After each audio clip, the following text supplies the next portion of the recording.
Okay, we are live. Welcome. You're here with the Warble. It's Matt here, and we're soon to be joined by Dermott from Into the Woods. First of all, I'm going to introduce Ange. Good intro there. G'day, Matty the Warble. How are you, mate? You good? Yeah, very good. Really looking forward to this. It's going to be good to have a chat with Dermott. We've got a lot in common. We don't agree on everything, but it'll be high 90%. So he's definitely Man of our hearts. definitely an honorary warbler. The great man has joined us backstage. So let's, without further ado, let's get him on here. Evening, Dermott. Matt, you stole my joke. I was going to lead with the Ange. I've been planning it all day. Oh, no. I'm like, how can I make a mark on here? And I was going to go with the Ange gag. Very disappointed. No, it's good to be here, boys. Good to be here. Awesome to have you. Yeah, I was waiting for Michael when he was calling Ange. I was waiting for him to say, "Oh, I don't know about Ange. I think Ange just sounds more Italian." Yeah, that's what I thought. I thought it was a play on that or something, but no, he genuinely thought it was the shortening of Adrian. So, well. Did you guys watch it or listen to it? Because if you haven't watched it, I say go back because the panic on his face, that was real. And I wasn't going to help him. There was just this awkward little pause, and I think he knew that he stuffed up, and I wasn't gonna be a bar of helping him. It was gold. Yeah, I thought part of him was like, "Oh, I've got this wrong," but he didn't want to own it. No, it's good stuff.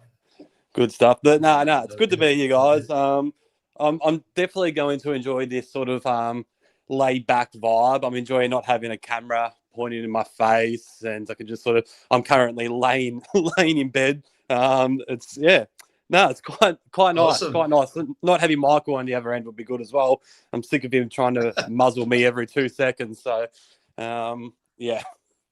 Have you got your pants on, Dermott? No comment. That's a great visual to start off with, Age. Thank you. What's on the agenda tonight? How does this work? Normally, the agenda is no agenda, and right.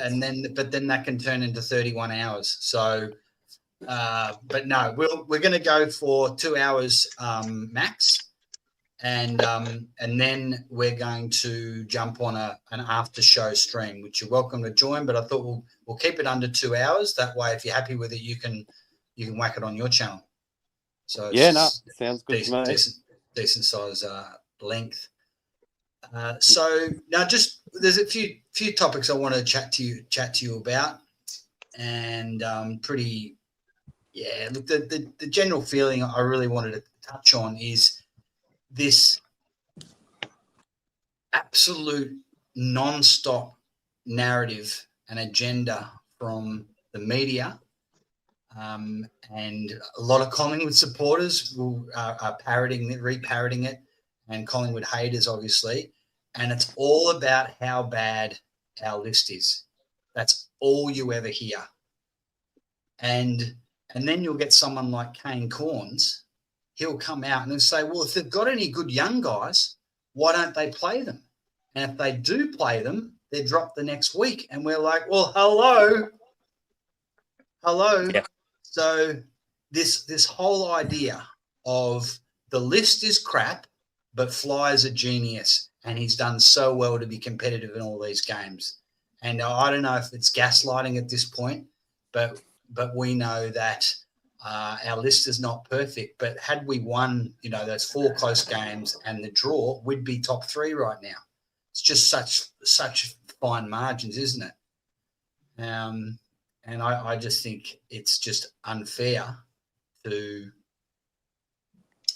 just put it on the players, and Fly seems to be going along with it. And he brought out this new one the other day. He said, "Oh, the 2023 Premiership Cup's got scratches on it," and he was going with that for about a day. He dropped that as if to say, "Hey, this is not 2023," and of course it's not. But I tell you what, we've got the nucleus of 2023, and we've got some really good young players coming through. So I think that's quite insulting. So I mean, that's a theme we can start off with. I mean, I get what Kane. I get where Kane's coming from to a certain degree. Like it's all about clicks with him and Collingwood. You know, obviously we're the biggest club in the land. We're passionate. We're going to bite back. I feel like that's what he's really after. Whether he believes half the stuff he's saying, I don't know. But I also look at it as he needs to keep an eye on 18 clubs. That's his role in the media, and it's almost impossible to do that. So we're not playing these kids, as you just said. So he's probably just assuming we don't have the kids there. He's probably thinking, well, if we do, we'll play them. So I kind of get where he's coming from. But I'm with you. I think we do have good kids. We're just not playing. Like we saw Swaddling come in on the weekend. That third quarter, he just lit it up. How many games has Charlie West played this year? Is it 2, 3? Yeah. We're playing. Yeah. So they're there. I'm not sure how many, but we've definitely got guys that I think do have potential. But yeah, I don't know. What do you reckon, Age? Oh, mate, it's spot on. What you said, spot on. He's there for the shock value. We know that, but I wouldn't be saying statements like that unless you know it for sure. That would be my angle. But you are right in the sense that we don't bloody play them. So how would you know? And I guess they're not going to be watching all the VFL games and stuff like that, which we sort of do and all that. So look, it's a fair narrative to come to. But to me, it's just lazy reporting, really. And I know his job is just to be that shock guy, obviously. But yeah, I mean, look, I didn't hear him today or whenever he's spoken, but I wonder what he thought of Sam Swaddling, because there's a guy that he would have had absolutely no fucking idea about prior to him playing. So you sort of think, okay, well, what's your opinion on Sam Swaddling, Kane? Do you reckon he'll be a player? So it's one of those things that, yeah, I just tend to ignore him, to be honest. But the narrative is out there, obviously, and it's always going to be that way with us. When we're traveling good, it's, they're about to fall off a cliff. When we're traveling bad, it's the list is shit. It's the same thing with Collingwood all the time, most of the time anyway. Yeah, absolutely. Yeah, I mean, that's just been the way for how long? Even when we all, I think it was at the end of 21 when Fly came in, Kane and the media were saying, this is going to be a long rebuild, blah, blah, blah. We get within a point of a grand final that year. And I remember Kane then coming out saying, it's a one-off. It's going to be hard for Collingwood to back it up. Then we come out, we win the premiership. Obviously missed the finals the next year. And then once again, he's saying, well, this is the start of the downfall. And then all of a sudden, what are we at the halfway point of the year where 3 games clear, top of the ladder, end up losing a prelim. Eventually he's going to be right, because he writes us off every single year. So at some point he will be proven right. It's just a matter of when. Hopefully it's not for another decade or so. But yeah. Well, that's it. Yeah, every 12 years he'll get it right. It's broken clock is right twice a day. Exactly. That does seem to be the narrative, though. Oh, you go, Matt. No, you finish off, mate, and I'll come after you. Yeah, I was just going to say, it does seem to be the stronger narrative this year, where it's like, where are the kids? Where are the kids? Where are the kids? But like I've always said, that's fucking on Fly. That's not on, the club or the players that are there or anything. It's just purely on Fly. The kids are there. They just need the exposure. That's all it comes down to, really. And we've started to see little trickles of it, which is great. But yeah, I can't blame the media when they look from the outside and they just say they pick these same old bastards every week. So, Age. I think you're being a bit harsh on Fly. I mean, how can you find room for Charlie West when you got big bad Tim Membry up there? Just you got to be reasonable, mate. Come on. I knew he was going to kick 3, mate. I took him to kick 7 the other night, so I just knew he'd fucking find some goals and keep his spot forever. Yeah. Did you see the article? Oh, was it today? I read something today. Membry talking about wanting to play on in 2027. He thinks if his body holds up and his form continues, he can push into 2027. So yeah. I know where he can play. He can play for Terrelgan in 2027, I reckon. Not interested. He surely cannot be playing for us next year, mate. Well, some of these guys have to go eventually, don't they? Because I think Sidebottom said a very similar thing only about a month ago that he's looking ahead to next year potentially, and it's just at some stage one of these guys have to drop out. Like I know, yeah, we lost Mychek, we lost Cox. They're probably the two wrong ones to get rid of. Tom Mitchell also fell out, but I don't know. Like I just feel like that some of these guys are just never going to end. It's just frustrating. It reminds me of a point that Sean from Ultimate Greatness brings up sometimes, is that the list management have to delist players to stop Fly giving them games. Like if Will Hoskin-Elliott was on the list right now, he'd be playing. He would be playing every single game. Probably, and yeah. Sidey needs to be moved on or retire, or Fly is just going to keep playing him. And on that note, I'm just going to bring on Shawnee, and this will be our full panel. Sean, hey fellas, welcome. You doing all right, guys? Yourself? Yeah, g'day, Sean. Good, mate. Hey. Awesome show that I'm hearing so far. So yeah, can't wait to be a part of it. So it reminded me that you were backstage at the point that Fly just can't get away from himself. He's just so loyal to these guys that he needs it taken out of his hands. I think he needs selection taken out of his hands. Someone needs to be overruling him, and he's got too many yes men around him in the club in all aspects. We're not going to get rid of him in the next couple of years. But what we do need is stern, strong characters around him to just stop him doing dumb shit. And that when he can propose whatever, and he might have one good idea out of 4, but when he wants to do something dumb, it's got to go through a committee that have to tick off on it. It's got to be 2 versus 1 majority rules. Yeah. Absolutely. Yep. Couldn't agree more. Yeah, well, that would have been, 2023. He had Lepper, he had Brendan Bolton. That they would have been playing that role, I would have thought.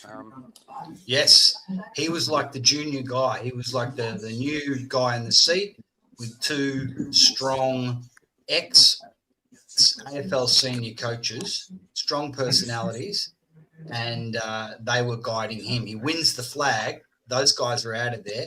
Bolton's gone, Lepper's list management, and then he gets the assistants in, and he's now the top dog, and whatever he says goes. What do you think about potentially targeting Hinkley? I mean, I was never a Hinkley fan when he was at Port Adelaide. I think he was the longest-serving coach without making a grand final, but he was a highly regarded assistant coaches. And let's face it, most failed senior coaches still make great assistant coaches. So what do you think about him potentially coming to the club and being maybe taking up a role similar to that? Yeah, I'd be all for it. To it. Yeah, open to it. Yeah, no, I was even a fan of his coaching at Port. I know. I've said it to a few people, and a few people don't like to agree, but I just think that there's a lot of things that Hinkley does, just like fundamentals. I know from a morality system, he's actually a really good guy. He seems to be really good with the younger guys as well. Like I remember there was a game Port had in the wet, and like Horn Francis needed a bit of like tough love, and he gave that to him. He just seems like that real I don't want to say hard-nosed character, but he sort of brings that sort of father-like figure into the club. And whether if you have a few of the kids, like I don't know, like if you need like a Charlie West, that sort of needs to look up to someone that's like a bit hard-headed and like a strong sort of dad sort of type. I feel like Hinkley could potentially be that. And you know the best thing about him? Got a good relationship with Zach Butters. There's the hook. Good segue. Mm. I know you're keen on him, mate. You want to sell the farm for him, don't you? Is that me? Yeah. Yeah, well, don't we all? Yeah, I'm selling the farm. I'm selling the farm if that farm is built around Dan Houston, Bo McCreary, and somehow it's a pick for DC. Then that farm I'm selling.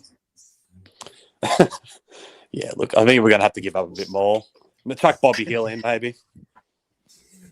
Well, there's a couple of we would need at least 2 first rounders, wouldn't we? Yeah. So they don't grow on trees. I don't want us to be, and I think most people agree, we're not getting rid of all our first round picks. We've got one this year. It could be a top 10. We've got a future one. I think we want to keep it. Whatever we do with trading and what have you, I want at least 1 first round pick out of it. I don't want to be giving all away. It's about time we went and got at least 1 first round pick. But if you can get a first round pick for McCreary, and a lot will need to happen for us to trade Houston. But if he puts his hand up and says he's not happy, then it could happen. Well, McCreary is like going to the following year, isn't it? Are you talking about the Tassie connection? No, just talking about next year. I'm sure Crows or Port would want him. And the thing is that the rest of the league thinks McCreary is awesome. And I think they think that we just haven't developed him to get to that sort of 25 possession midfielder who kicks a goal. And we all know that he's never going to get there. He's just not that guy. In fact, he's going backwards. Yeah. But I think other clubs will think, no, Collingwood aren't getting enough out of him. He'll come to us and he'll be good. He might be. I don't think so. But if we want someone like Zach Butters, we need picks in. So how do we get the picks, do you think, Dermott? Oh, well, I mean, I 100% agree with you in terms of we need to hold on to our first round pick this year. Unless, and this is where I differ, it's for Butters. I'm happy to just give up.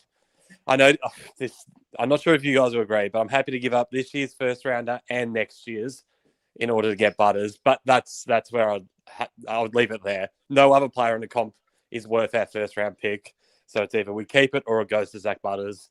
Because I just think if you get Butters and you get Lachie Neale for nothing, and you put him next to Nick Dacos and Geordie's bodies continues to, yeah, I just reckon we're back in contention. I know that sounds crazy because we look so ordinary at the moment, but you get 2 top 5 midfielders in the competition and put them next to the best midfielder in the comp, and I think that's enough to put us in contention again. So, yeah, I would be willing to give up our first rounder to get Butters.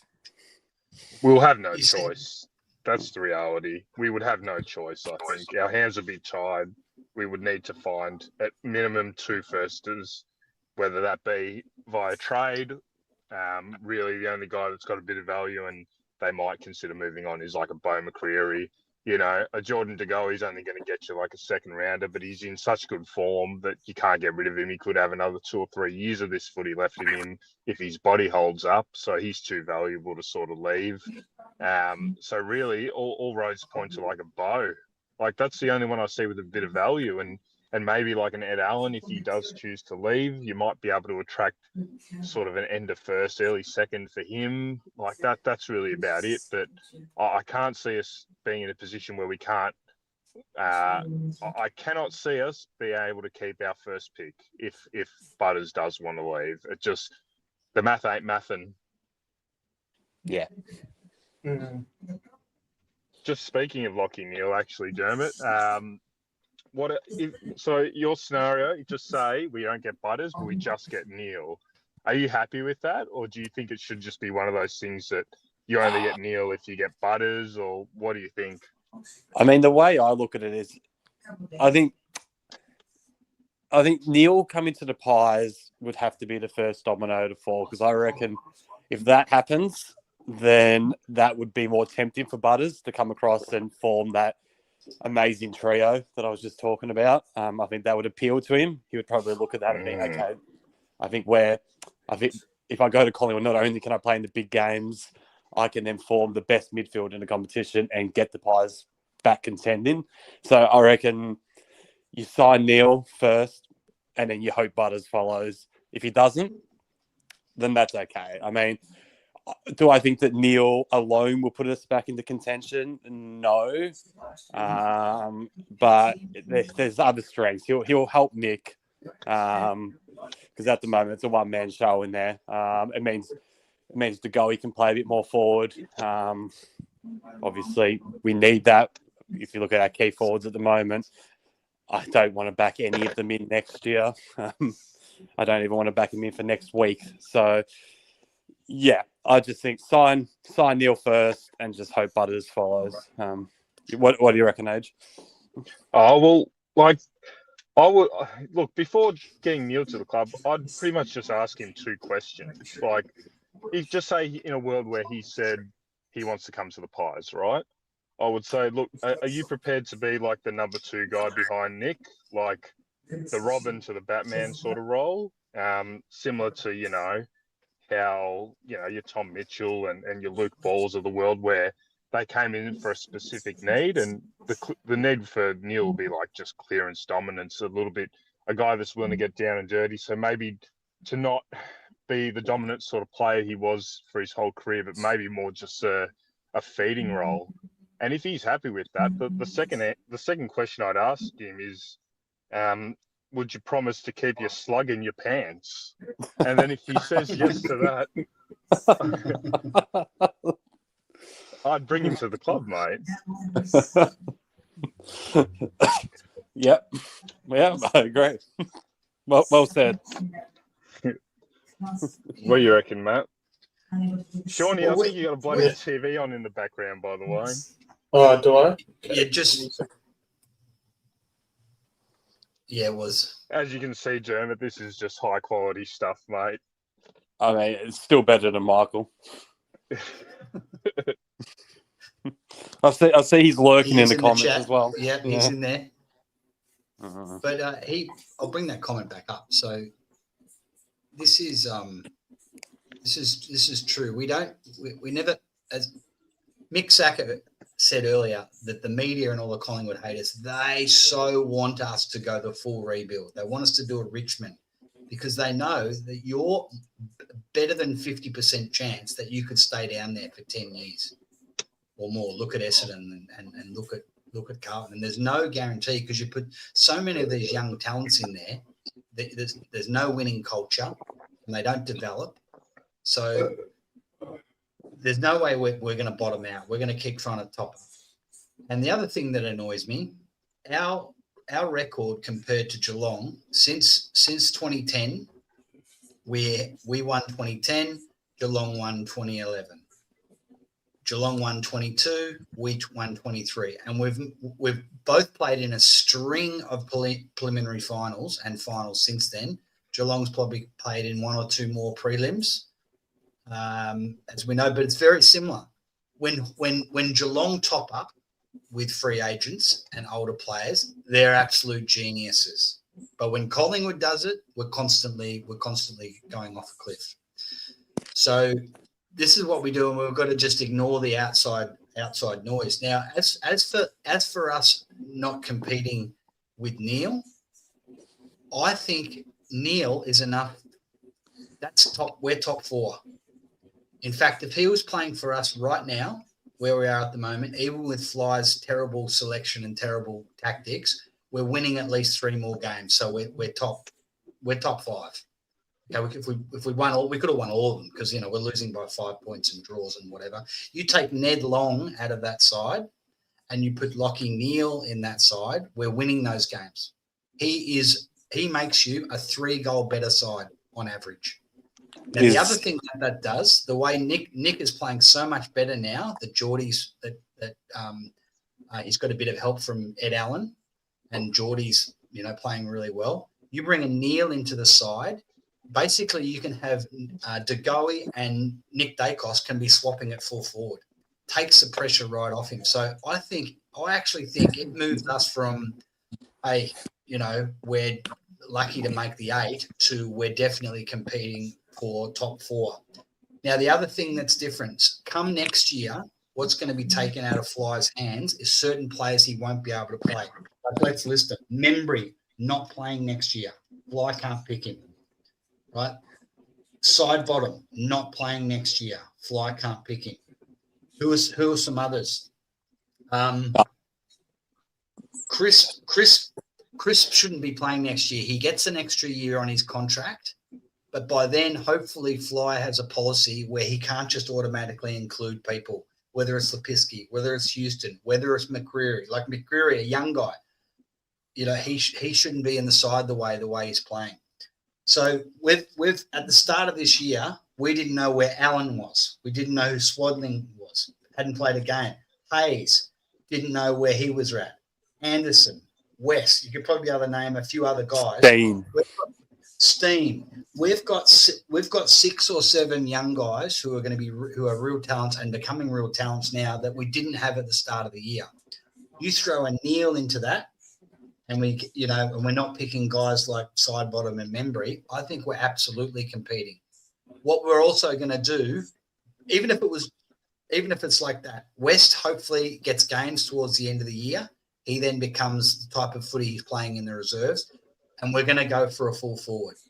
If we can get a decent full forward, then we are absolutely competing. But I think even without that, you add Neil into our side right now, or he's played for the year, we're top 6, no doubt about it. And everyone would be saying, Collingwood challenging again. How do they keep doing it? That's how I feel. I think he's a huge pickup for us. He's the best clearance player in the comp. He's at probably the best form of his life, and he's won 2 Brownlow medals. They're saying he's in better form than when he won Brownlows. So that's how I feel about it. No, I think that's fair. Yeah, when you explain it like that, like saying as though you're right. How many games have we lost by under 10 points? Like, maybe 4 or 5, and the draw. So you would think even if we won half of those games, with Lockie Neal there, then we would be definitely in the top 8. So no, I think that's a fair point. Yeah. Yeah, the only thing to consider would be, you go, Sean.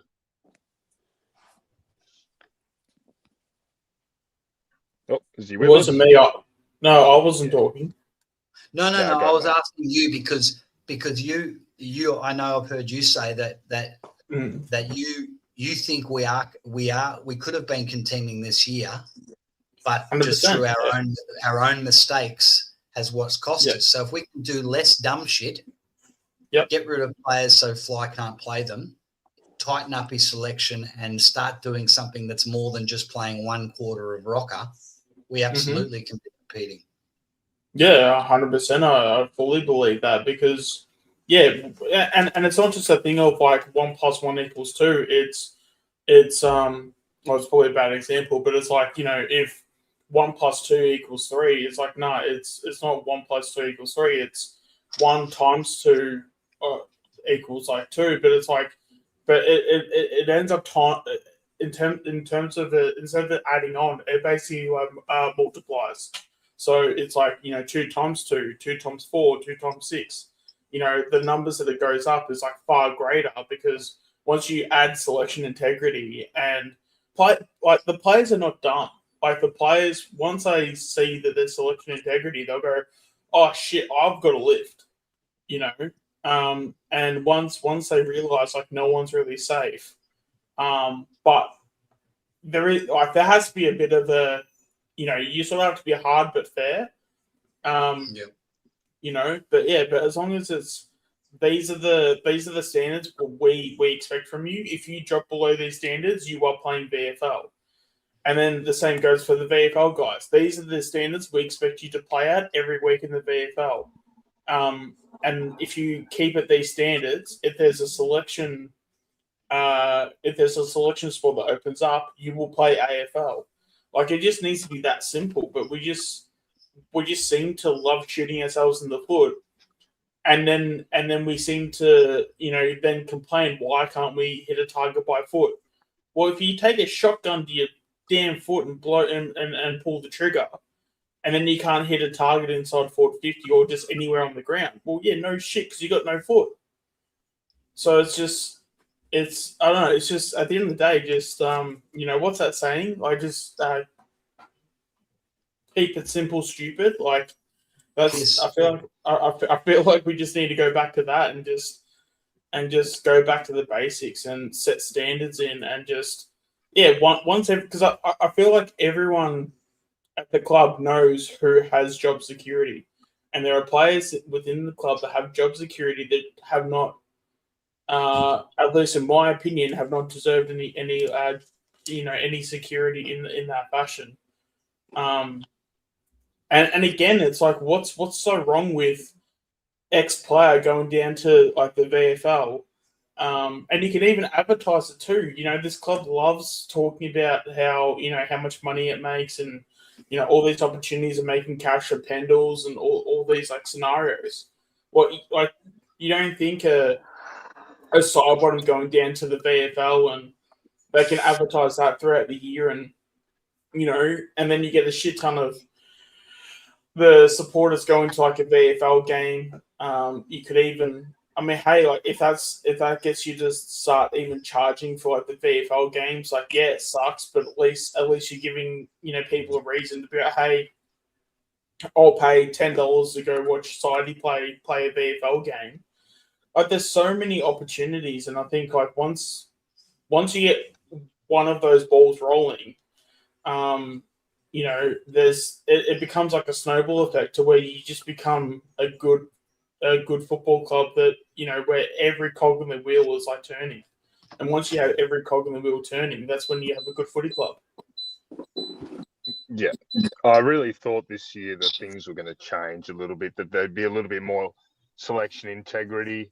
That was my biggest thing, because I said, all right, last year we bombed out of the finals. Yeah, we had a good effort in there in the end, and took it up to Brisbane, and arguably could have won the bloody game. Really, like, if I hate to say that, but we were in a winning position. We just couldn't play out the 4 quarters against the eventual premier, which is fine. It is what it is. But I really thought leading into this year, I said, okay, the one non-negotiable this year is going to be selection integrity. I think he will know in the off season. He'll say, okay, I've run my race with these blokes. Now I need to be a little bit more ruthless. But it seems to have been much of the same, which is what's annoying. I mean, at the start of the year, it was a very I'm not going to say taboo, but I would say it was the minority of supporters were thinking that was an issue. There was a minority of supporters that thought, selection's a bit fucking off.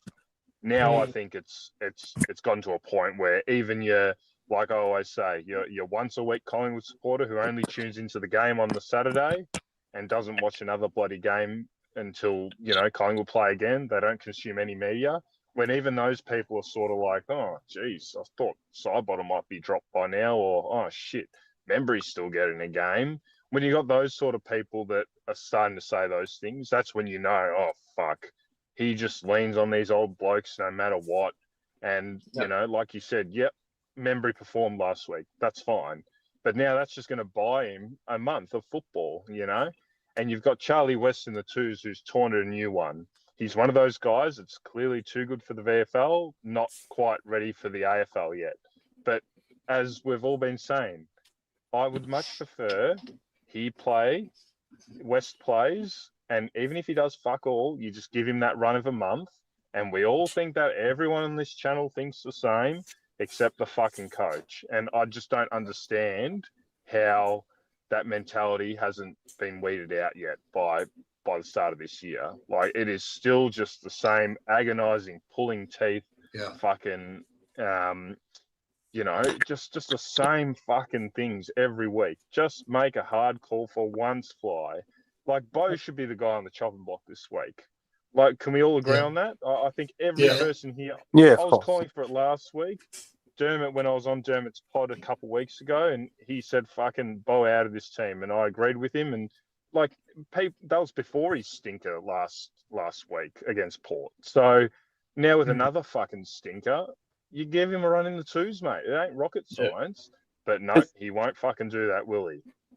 Yeah. No. But it's also a thing, like, even like, because even with like Bo, and there's no one that knows Bo's journey better than probably myself, is that, like, even if you throw him in the VFL, like, it seems like they've been trying to make him, like, they have been trying to make him this midfielder for a few years now. Why can't you just throw him in the VFL and make him a midfielder in the VFL? You know, give him a trial for 5-6 weeks, and, you know, because, you know, just these short sort of bursts in the midfield. I don't know if that's the right thing for his development. The right thing for his development is actually having a full game of midfield time in the VFL.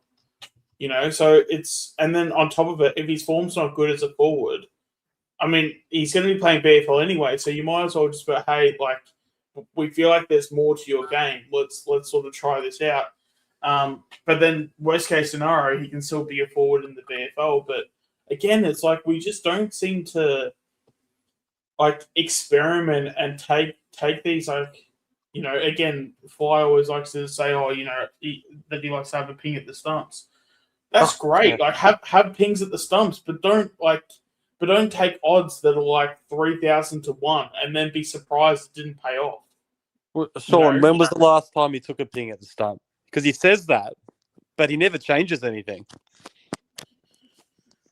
Well, that's the thing. I mean, you know, people can say, oh, but like Swaddling's a ping at the stumps and Steen's a ping at the stumps. But I'll disagree with that because these guys have been ready for, like, you know, 12, 18, even longer in terms of, like, months. So, you know, as much as it's like, oh, this is a great selection, it's like, yeah, this was a great selection at the start of the year when Swaddling should have played. You know, a ping at the stumps is debuting Swaddling round 0. It's not a ping at the stumps now because he's been the best player in the VFL for how long has it been now? 3 months? Like, yeah, pretty much. So it's like Ed Allen. Like, he should have been playing inside mid 18 months ago. After that breakout game in that dead rubber against Melbourne, it was against Melbourne in the last home and away game of 2024. He should have been there round 1, 2025 in the opening CBA. And it took another 18 months to get him in there. And now everyone's saying, oh, what a genius Fly is. You know, look how good Ed Allen is. No, he's 18 months too late. Like, come on. I will even go as far to say this, and I've mentioned this before. Allen should have debuted his first year. He should have played first game, first year, and he should have played on the wing. And it's not to say that, oh, you know, he would have been bad on the wing or whatever. It's about getting the games into him, and it's about getting the exposure and the experience. Because also, year 1, he didn't have the body to play as an inside mid. I think we can all agree back then that was the situation. But that's where you throw him on a wing and you sort of say, okay, let's see how you go. Because he came in as an athlete first. He wasn't a football first. He was an athlete. That was the whole thing around him. Yes, he had football talent, and yes, he had the ability to be a very, very good player. But when you're this 18, 19-year-old coming up against senior guys and you're an athlete before a footballer, you need the quantity in your games, not necessarily the quality. So you chuck them on the wing, whether that means like a Lipinski goes to the VFL, so be it, whatever. That's another ping at the stumps that you could effectively have because you're basically getting this athlete that's being developed as a now footballer. So you're basically closing the gap of athlete and footballer. So you're increasing the footballer type in Allen, and then hopefully like it sort of can have that good combination. Because in terms of his and I think people forget as well, Allen's first year in the VFL was actually very solid. Him and Ryan had really good first years in the VFL, but obviously they didn't get picked till I think both of them debuted maybe in their third year or something to that effect. Yeah, like it's just crazy how we just don't take chances on these guys, and like a lot of them, even if they're not ready day one, but they still need to be like, you still need to throw them in the deep end. Like even like Ryan, like Ryan is like another one where yes, he's not going to be the superstar player and he's going to be this A grade or whatever, but coming into this year, he knows he's out of contract and he knows he's going to fight tooth and nail to win every contest. Why not throw him in against a North Melbourne and a Richmond and all these teams? So I'm pretty sure we've got some easy teams coming up now. Why can't he play the next 2 to 3 games in the seniors? See how he goes. If he absolutely shits the bed, okay, cool, fine. At least we now know. But a guy like that, like we see him, he's nearly best on ground every single week. And for him to not even get an opportunity, he's only had one game. And that game, he got knocked out halfway through the first quarter. So he didn't even get a full game in. So, again, it's like, why? I just don't understand why we're not maximizing this list. And, checking every avenue of like, okay, let's try this, let's try that. Because, like, especially as well, if there's any time to experiment, it's basically this whole, it's basically gone now because we're now entering the second half of the year. But like all the experiments should have been done in the first half of the season, because if you're in the first 10 games, if you're 10-8, who gives a shit? Because you can flip that around and be 8-2. But then at least when you're in that position, at least you've developed some of the kids. You know where they're at, and first half of the season, no team's really going hard at it outside of a handful of clubs. So. Yeah, I don't know. It's just a bit of a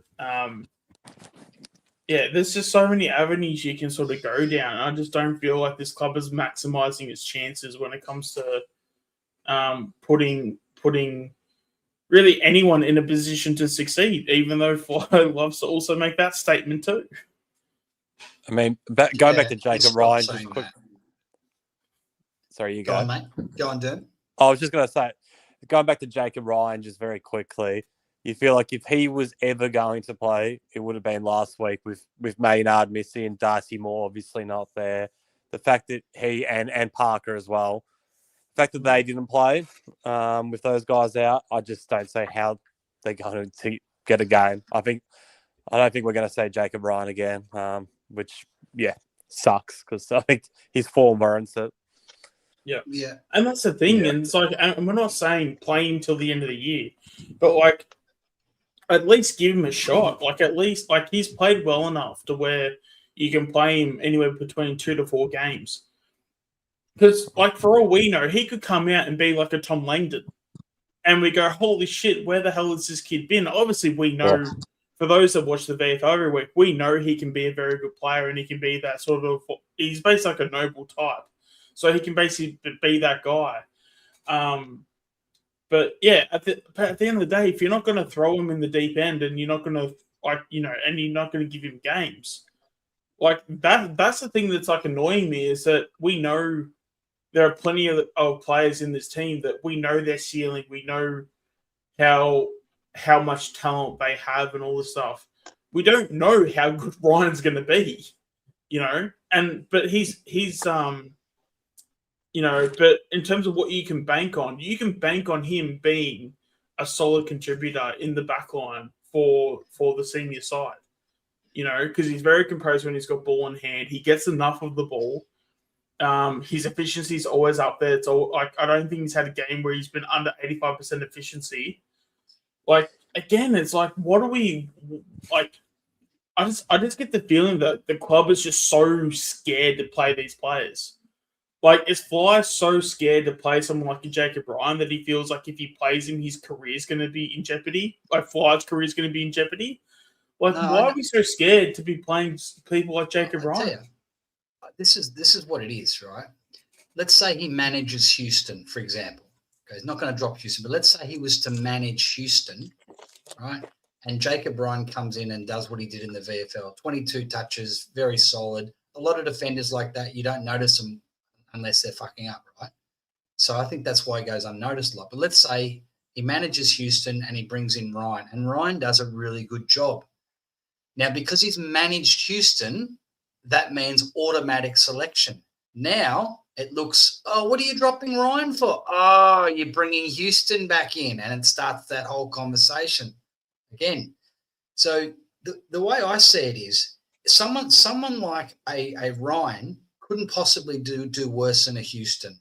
Someone like a Parker couldn't possibly do worse than Houston. They're going to do at least, I'm just using Houston as an example, Bo McCreary, side bottom, there's others. So these guys that we bring in, the narrative is, oh, we're still in the hunt for finals, so we can't play the young kids.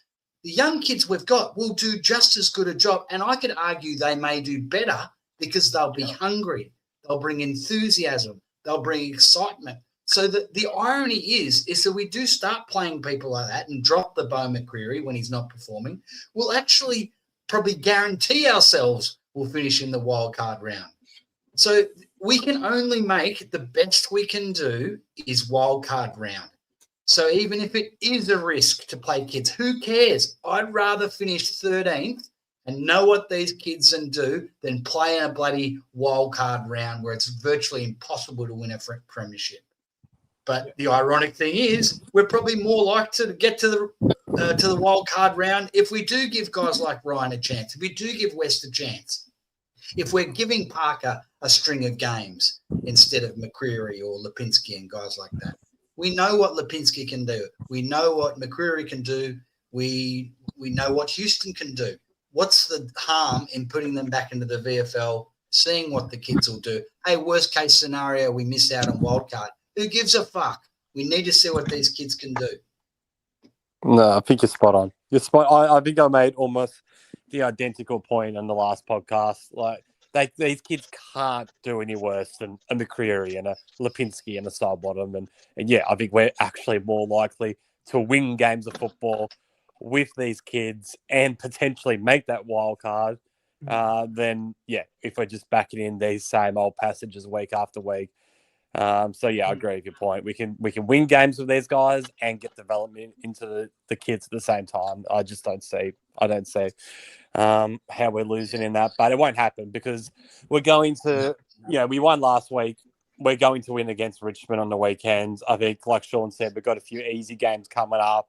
We're going to start winning these games and flying the coaching staff are going to be saying, and all the delusional supporters out there that call us armchair experts and stuff and be saying, look, see, we told you, look how good we are. But like in reality, we know that's not the case. And at some point it's going to come and unravel in front of our eyes. But yeah. And that's the thing. Like, so against Melbourne, and I know he's a whipping boy and people say we always use him as a scapegoat, but like Lipinski in the Melbourne game, right? How he pulled out of that contest, which directly resulted in a goal. I was saying to Mick the other night, Lipinski doesn't need condoms because his pull-out game is so strong. But the thing with like that was, if you had selection integrity, right, you'd pretty much just turn around and you say, look, Pat, you are part of this best 23, even though everyone fucking hates you. You are part of this best 23. You need a week off because we need to have selection integrity. What you did there was not good enough, resulted in a goal, and probably cost us the game. So you're going to have a week off, all right? And you can fucking think about pulling out next time, right? Just something small like that just shows a little bit of, balls from the coach, But he just fucking doesn't do it, Like a Bo McCreary, that game is unacceptable for a guy who's played 100 games. And it's not like you've been killing it all year and you've had one out-of-the-box shit game. You've been shit all year. Yeah, he brings pressure. Yeah, he brings tackles. But sometimes you need to lose to win. So by losing, you might lose that bit of that pressure, bit of those tackles. But you know what? You put a rocket up him and you give a bloke a chance from the twos, whether that be a bloody Ryan or I don't give a fuck who it is. But you just give someone an opportunity to say, this is your chance, young fella. You're probably going to get fucking cut at the end of the year. Show us what you've got. That's why I loved Malthouse, right? And I know people say, oh, here we go, Malthouse again. But Malthouse had no fear bringing in a young guy who probably wasn't ready, and he'd chuck him on the big fucking stage and said, show us what you got, mate. There is nothing wrong with that selection blowing up in your face, because no supporter, yeah, there might be some dickhead supporters that say, oh, why'd you fucking play him over Bo or Pat? But the reality is, if you're never going to give every player in the fucking AFL had a first game at some point. So you've got to give the guy a fucking chance. How can Ryan have one opportunity, he gets injured, and then he doesn't get another fucking look in for 3 years? Is it just me, or is that fucking ridiculous? He obviously did something to warrant selection at that time. So how you're telling me in 3 years since that he can't get another opportunity in the fucking ones? It's a joke, mate. I'm sorry. It's so far beyond a fucking joke. It's not funny. And do you know who knows it's a joke? Do you know who knows it's a joke? Bloke on screen.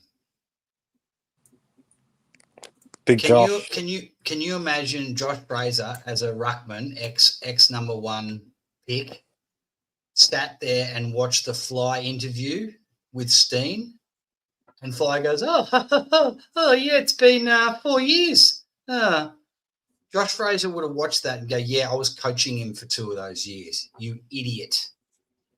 You know? And look, this is all he did. This is the 2 things that Josh Fraser changed after Voss was gone. Selection integrity, and he changed the game plan. Tried something different. Said, don't worry if you make a mistake. We're going to go through the middle. There'll be times when we defense, but we're pretty good defensively and at stoppages, but we're going to let you go. We're going to play attacking football. And from within 1 week, Carlton became a rabble to a top 3 side. They're currently a top 3 side, top 2 for a lot of metrics in the last 5 weeks. They've beaten some decent teams, but it just shows you how quickly, when you have selection integrity and you can play a modern game style. Are you telling us Carlton's got a better list than Collingwood? Absolutely not, right? Would we agree with that? If Carlton played Collingwood on Sunday, and Fly keeps his selection unintegrity and keeps the same game style where we play one good quarter of footy and we're defensive for the other third, Carlton would win by 10 goals. I'm telling you. Yeah, fair. Yep. Don't think any of us disagree with that. It's infuriating. It's infuriating. What's interesting, though, Josh says he's not going to take the Carlton job. And do you that's believe pretty that? Smart. Do you believe that, though? If it was any other club apart from Carlton or Essendon, I would not believe it. But the problem with Carlton is you're dealing with the back rooms there. They've got off-field issues that just don't go away. And that would be Nick said that.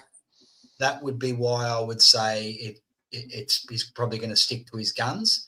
Essendon have similar issues off the field, but you could talk to any Carlton supporter who's critical thinking and knows Carlton, and you're dealing with a whole different entity off field there. And so pretty smart from Josh. Looked great on his resume, and I hope that he comes back to Collingwood one day. As a senior coach? As a senior coach, yeah. Why not? Yeah, wow. Not going to happen. Yeah, so he goes and is an assistant again, a senior assistant, gets at, say, a Hawthorn or a Brisbane, somewhere like that, and in 2 years' time comes back and takes over from Fly. Because Fly won't last more than a year or 2. He's going to get sick of it. And the media and Collingwood are going to come for him. And, that seems to be a popular opinion. I've heard that a bit lately. The Collingwood supporters don't think he's going to sign another contract. I think I've heard on a couple of podcasts and a couple of YouTube channels. So, yeah, it's becoming a bit more popular. What's your reasoning behind that, Matt? About him coming back to Collingwood, or just not? That Fly not re-signing after. I think he's got 2 years left, has he? If we say to him, here's another 3 years, why don't you reckon he would sign that? we won't be doing that now because the club must surely be realising Fly's main problem is he's stuck in his ways. And we've talked about it on the streams before, is that he displays signs of being on the spectrum. And Shawnee can speak to that because he knows from experience about autism that when you have set routines to go away from those, and this has got to do with his selection, the set routines, the set game plan, the wanting to play one go. He loves close games. So he's got all these things that he loves. And I think the club's going to eventually realise, and the fans are starting to realise, the media will eventually realise that he's too stubborn. He sticks to his ways and the game's going to go past him, and it probably already is. And he takes too long. Like how often your podcast, other people's podcasts, Anthony's podcast, someone will have an idea about what Collingwood will do, and then lo and behold, 2 months later, Fly will do it. Yeah, eventually he will try stuff, but it's way too late. So I think, and he did say a year or two ago that he didn't want to be a career coach. Yeah, and but other people are saying that Fagan is keeping the seat warm for him up in Brisbane, and that might be something that he wants to do. Oh, really? Okay. But he's definitely not the right man for us long term. He's just too stuck in his ways, you know. Game plan, refusing to move with the times, and favoritism in a workplace is just toxic for any work, any environment, especially a sporting club. God, like your story really hit me when you said that. Was it you? I'm sorry, it was you, Dermott. You ran into Will Parker, and you asked him if he'd been selected. Yes, I was. You want to tell that story? Yeah, so I was at training. It was in the lead up to Pendlebury's record breaking match against West Coast, and I was at training. I was with one of my regular listeners, Luke Turner. Shout out to Luke if you're watching. Not sure if you've been lurking in the comments, but I was chatting to him, and another Collingwood supporter walks over to us, and he's friendly with all the players. So we were talking, the three of us were talking for so long that the players had then started heading to their cars, and we're standing near the car park, and this bloke that Luke and I are with, he's calling over the players and he's, having a chat with them, and Parker comes out and he says, "Oh, Will, obviously this guy didn't look at the teams because teams had already been announced. We knew that Parker wasn't playing, but he says to him, "Oh, Will, are you playing this week?" And the look on his face, you can't even describe it. He looked shattered. The little shake of the head, and he said, "Nah, back in the VFL." I've never seen a man look so deflated in all my life. Like, it was a have to be there kind of moment. And if Luke, I know Luke, he loves lurking in the comments and stuff. If he is on, write a comment and tell me what you thought of that, Luke, because.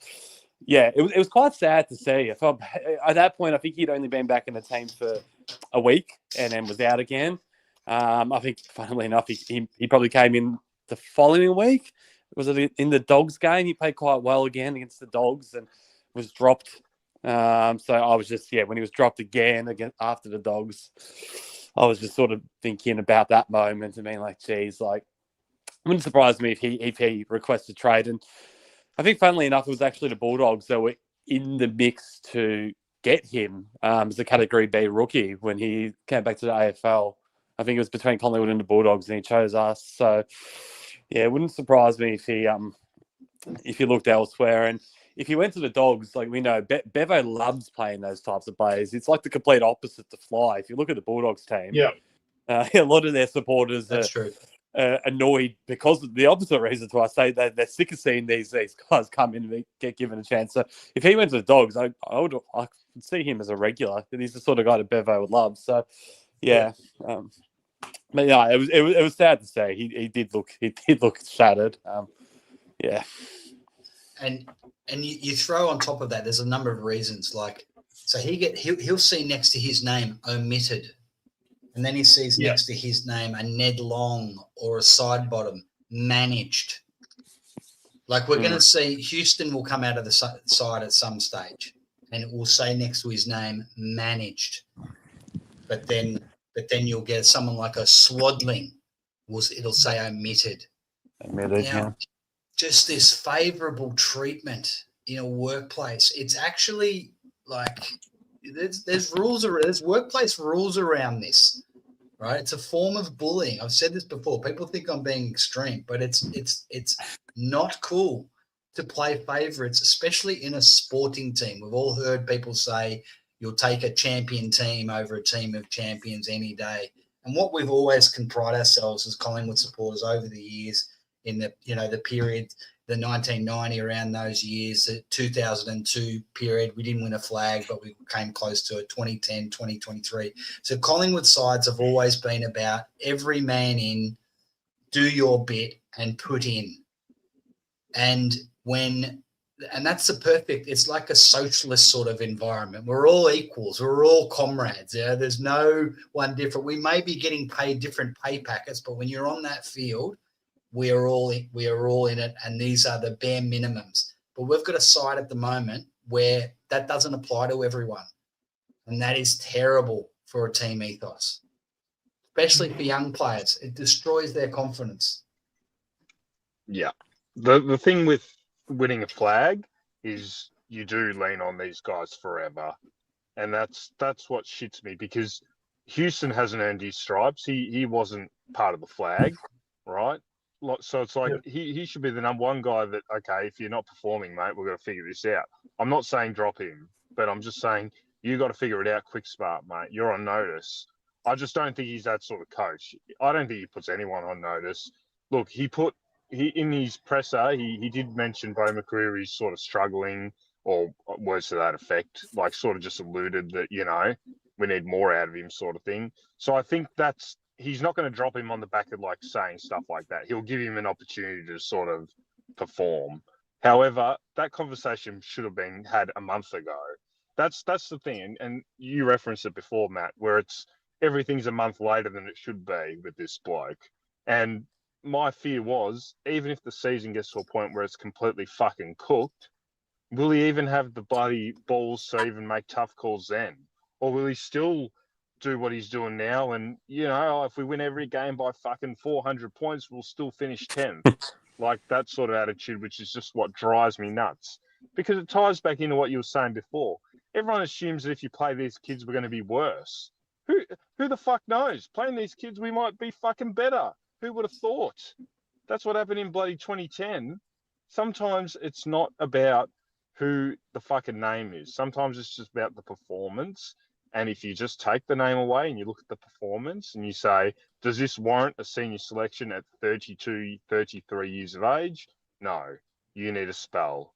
And that's the thing. I just think he just does not have, he's got his favourites, like you said, which is fine. Every coach, to a certain extent, structurally, he's going to have his favourites where he just says, well, he's an automatic selection every week.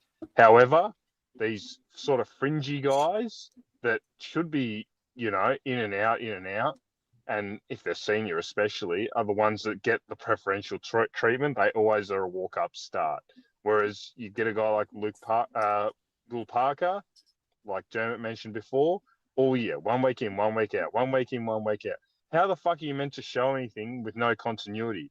Give the kid a fucking month. If he's not up to it after a month, then you've got grounds to drop him and say, you're really got to tear it up in the twos, mate, before you get another opportunity, or we need to have severe injuries and then you can come back in. However, you can have senior blokes stink it up for a month plus before he actually sort of comes out and says, we need a little bit more out of him. It's just same rhetoric that we've just heard over and over. We're getting better every day, all this crap. Yeah, well, if you just give the fucking kids a chance to get better every day by giving them a little bit of continuity, mate, rather than your fucking senior guys who you just know don't give a fuck. Matt sent me a bloody video last week at the game. He was watching on TV, the Port game, with Dan Houston jogging. And it was fucking glaring. That is not acceptable in a Collingwood side. Like Matt said, 2002 and 2003, with a team full of fucking shit kick role players, they got to 2 grand finals because they got every last fucking bit out of them.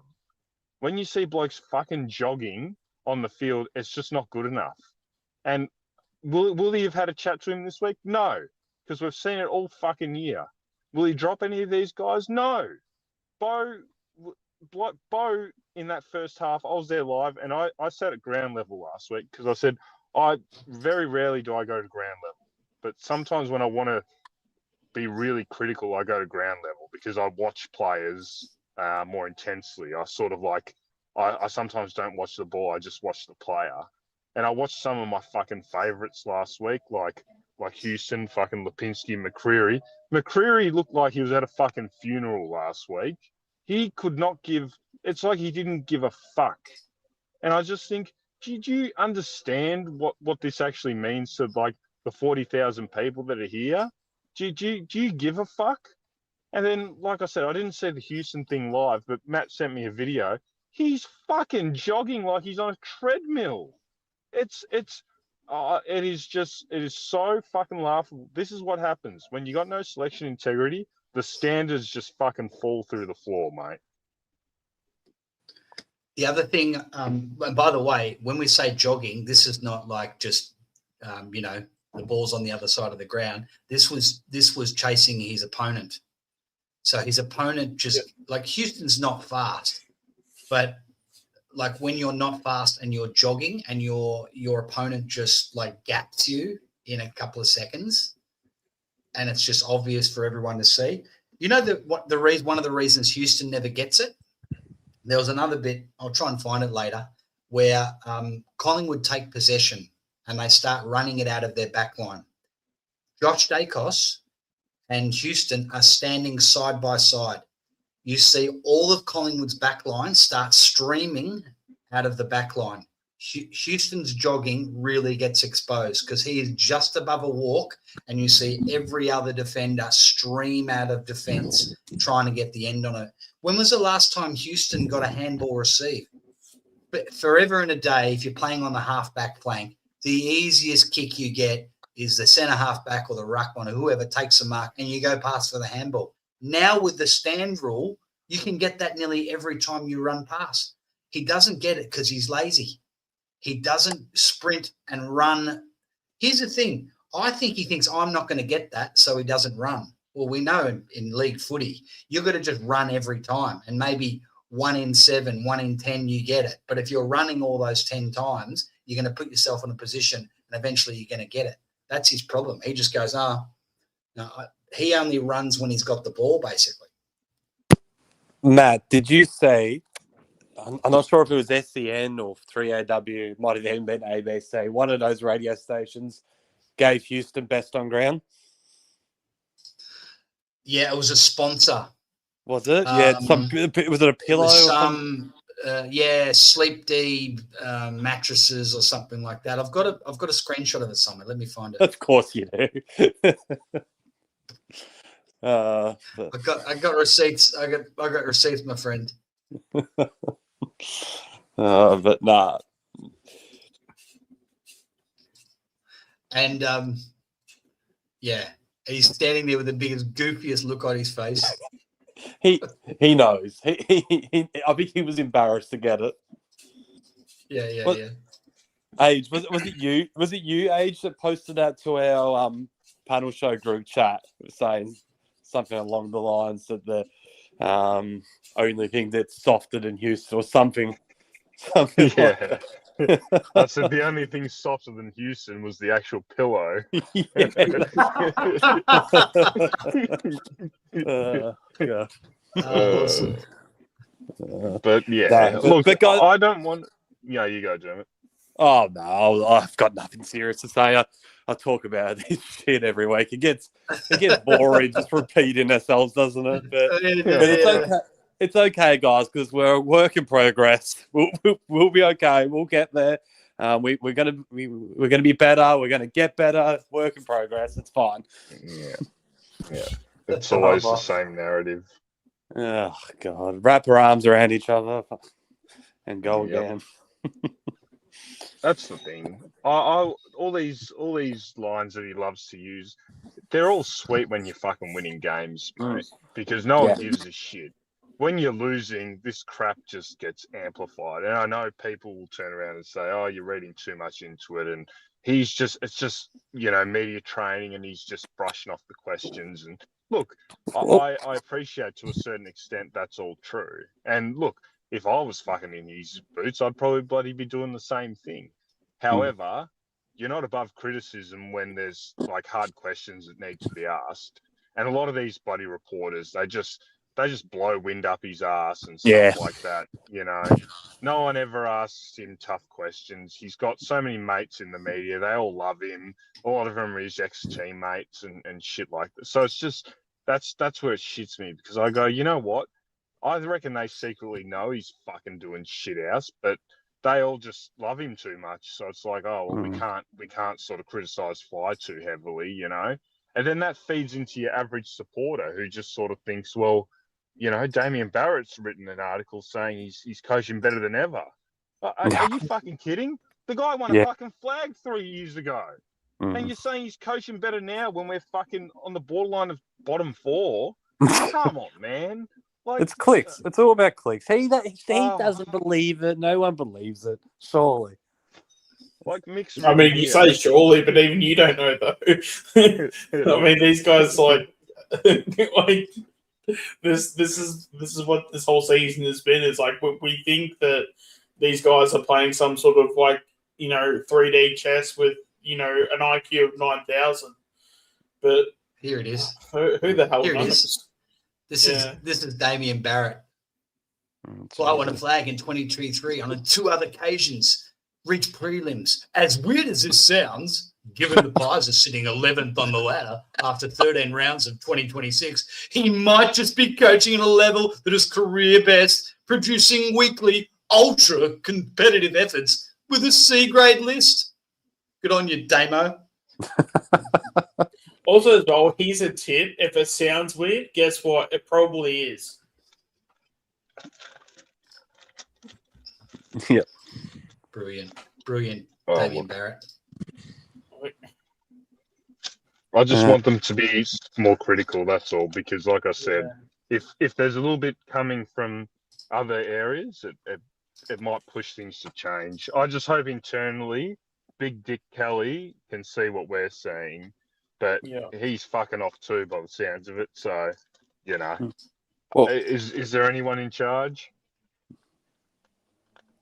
No.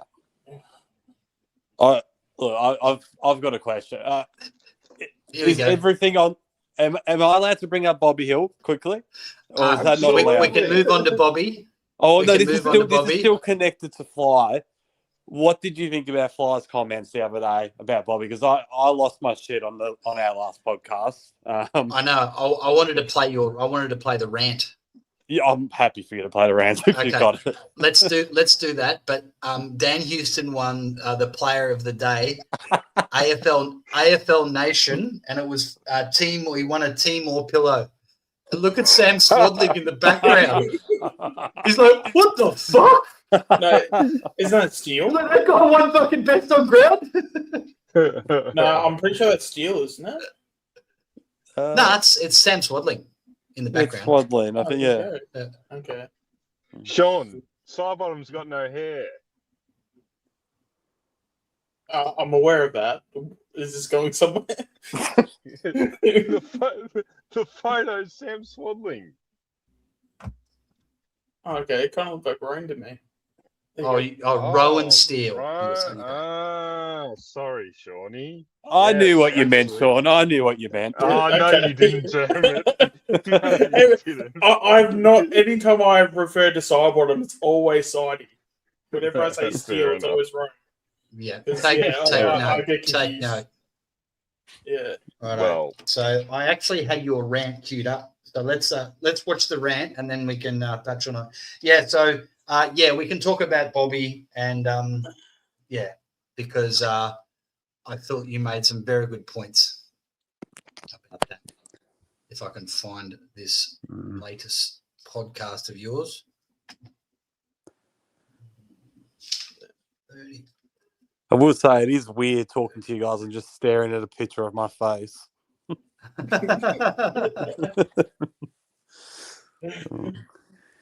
you like the thumbnail? Yeah, love it. Not sure how many more viewers you would have got. You probably lost a couple, but that's all right. No, we definitely gained a couple. There's a few. Yeah, thanks for tuning in, everyone. There's 26 people watching. That's awesome. So I'm sure we've got a few more because of your handsome head on the thumbnail, mate. Thank you. The chicks in the you're- mail, Dermot. And you're next, Matt. I expect you to come on my panel show at some point. Yeah, sure. Anytime. Yeah. Let me know. Yeah, join the family. Just the going. That's the name of it, yeah? Yeah, that's it.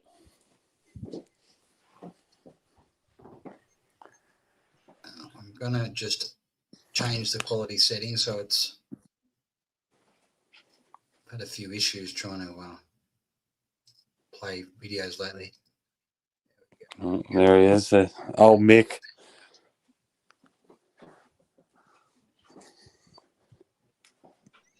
Mick's had enough. He's nowhere to be seen in the comments. Nah, he'll be long gone.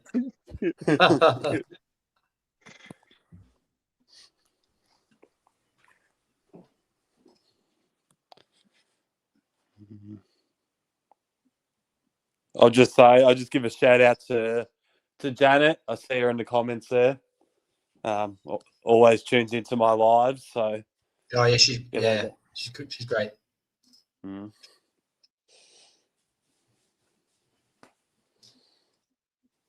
So we want to progress him to the point where he turns up to training and then build on that. So yeah, thank you. No. Thank you, Fly's not interested in that. He wants to make him into a good husband. Is that a good place to start it, or go back earlier? I'm struggling to remember. I think maybe a little bit earlier. Okay. Maybe, yeah.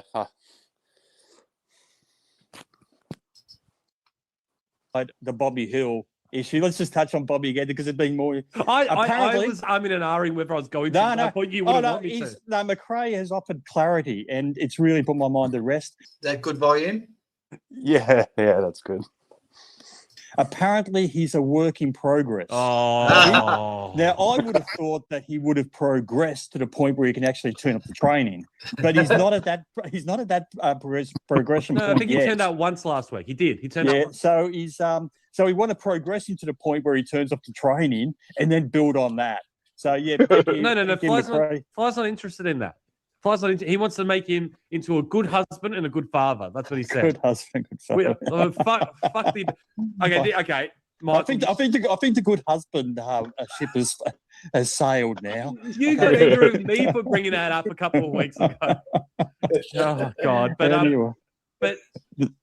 look, I'm not even angry. Like I'm always angry with Bobby because You're always angry. I'm always angry with Bobby. He's just a fucking. Yeah, I'm not gonna. I was about to call him a name, and I don't want Michael to cry. But he's not a pleasant individual, Bobby. Let's just put it Well, that you way. don't know him anyway. Come on, go. Yeah. Keep on. Well, you don't know the guy. Keep on going. I don't need to know the guy, Michael. But I can't be any more angry with him. I can't. So let's just not even bother. Like he's at training one day, he's not the next. He's never going to show up again. Then he does, and then he's going to lock in, and then He's a work in just turns up. progress. He's a work in progress. Blah blah. What I'm fucking pissed off about, Michael, is We're our wrapping senior our arms coach. around him. Our We're wrapping senior our coach. arms. No, Craig McRae. So all the media talk is Collingwood are fed up. The players are fed up. The staff are fed up. We're getting hard with Bobby. Oh, I shouldn't have started anyway. I just wish that the senior coach actually came out and made a stand. Made a stand and say, you know what? We're not happy about this. He needs to earn the trust of his teammates and the club. He needs to work his ass off. Guys, if you want to chime in, just say stop and I'll stop. To get that respect back. And he's a long way from doing that. And it starts now. And I want Fly to come out and say that. But no, he comes out and he says, oh, he's struggling. He hasn't played, mind you, the last time he played a full game, Michael, was round 15, 2025. We've just finished round 15, 2026. So it's 12 months since the last time he's got. Okay. So no, don't interrupt. You brought him up. So you need to I wish I hadn't. Yeah, I know. But you need to now cop this, Michael. Oh, This Jesus. isn't about Bobby Wright. This is about Craig McRae. So Fly, grow some fucking balls, mate. Come out. Your members give a lot of money to this club, and we give a lot of money to see results I'm waiting for him to say you're being uncouth. That's coming. on field. You are treating us like idiots, mate. Saying you're going to wrap your arms around him. He's struggling. We want him to be a good father. We want him to be a good husband. We want him to. What did he say before? He's a work in progress. He's a work in progress. So Blah, blah, blah. Shut the fuck up. Get hard with him. Publicly say something and fucking have your members and supporters backs, mate. Because we're fucking sick of it. And that is piss weak from you, Craig McRae. I am Craig McRae's biggest fan. Sounds like it. Sounds like no, your I biggest am. fan. But I was Yeah, I agree. absolutely disgusted with that. We are sick to death of this guy's behavior. And apparently you are too, according to all these journos. So actually come out, publicly say something, and that would actually make us feel a little bit better. It'll make us feel like that you're doing something. Because this guy is taking you and your football club for a ride, mate. He's taking you for a fucking ride. Yeah, you so tell him. last week you were auditioning for Big Brother, and now apparently you're auditioning for the stage play of Wogs Out of Work. Grow some fucking balls, mate. Bobby's a disgrace. Grow some fucking We balls. know Bobby's a disgrace. Okay, I think We what's know happening it, but Craig McRae, you can Okay. do something about it, Okay. and you have absolutely embarrassed yourself. No, Let's move on. I think what's yeah. Look, I said something similar. Well, a bit classier, a bit more articulate a few weeks ago, and comparing and contrasting Collingwood to a publicly listed company, and how if an executive of a publicly listed company on $800,000 a year didn't turn up to work, they'd have to be accountable to their members or their shareholders. But what I think is happening behind the scenes is McRae is as competitive as anybody. He won't be liking this, but they'll be trying to negotiate their way out of their contract with Bobby. I'm sure they are. They're trying to reach an agreement and get him out. And from what I hear in the media, and get him out of the club. So, and he has to put a public face on this. He has to do everything right to be seen to be supporting Bobby in the process of getting out of this contract. That's what I suspect is happening. Behind the scenes, I think McRae is fuming more than we are.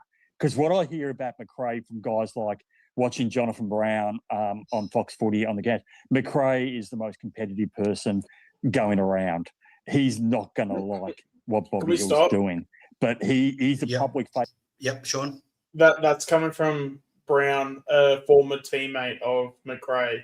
So I know he's obviously he's obviously his own person. He's got his own opinions. But a Brisbane teammate pumping up a former Brisbane teammate pumping up another former Brisbane teammate. Yeah. That's just not an automatic. Oh yeah, No. that's just any praise coming from that's just a given. So, that's like saying like, oh, but my parents reckon I'm the best person in the world. Is that going to hold much water when it really that's literally their job? I think